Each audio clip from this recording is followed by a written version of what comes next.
250 человек уже записалось в крымско-татарский батальон имени Номана Челебеджихана. Его формируют в Херсонской области.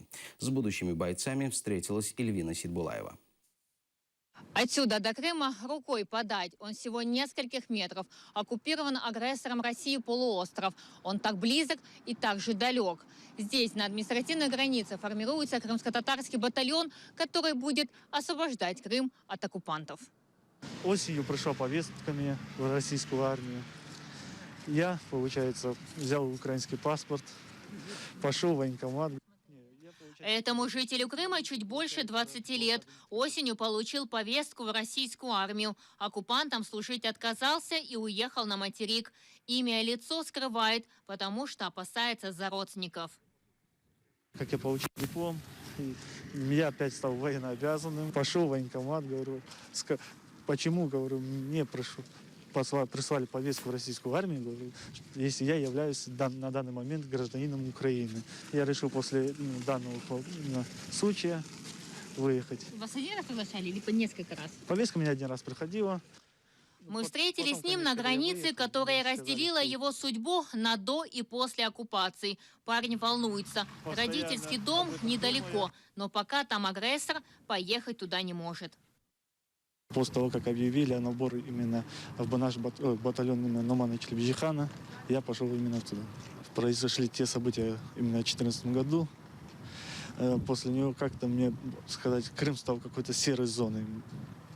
И я больше не мог там уже находиться. Крымско-татарский батальон будет формироваться по стандартам НАТО, заявил координатор гражданской блокады Крыма Ленур Ислямов. По его словам, уже записались более 250 человек. Не важно же, сколько шакалов на вас нападает, важно, сколько у вас львов, которые готовы с этими шакалами сражаться. Я отношусь к категории тех людей, которые не верят в мирное освобождение Крыма. Это мое субъективное мнение. Я все-таки не потому, что я готов сам сражаться за Крым, я потому что вижу и понимаю, что другого варианта не будет. Но опять же, это мое субъективное мнение. Мы должны быть готовы к этому сценарию. В батальон Крым планируют набрать 580 человек. Будет он в составе вооруженных сил или милиции, пока рассматривают. Мы говорим о подразделении, в котором будут служить люди, которые были вынуждены покинуть Крым. Сыновья, которые достигли призывного возраста, они могут призываться в это подразделение.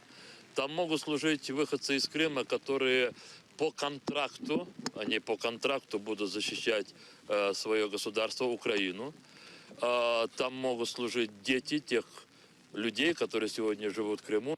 В батальон могут вступать люди разных национальностей. Единственное условие – это еда элял, то есть разрешенная исламом. Эльвина Сидбулаева, Эльдар Исматов, Заман, АТР.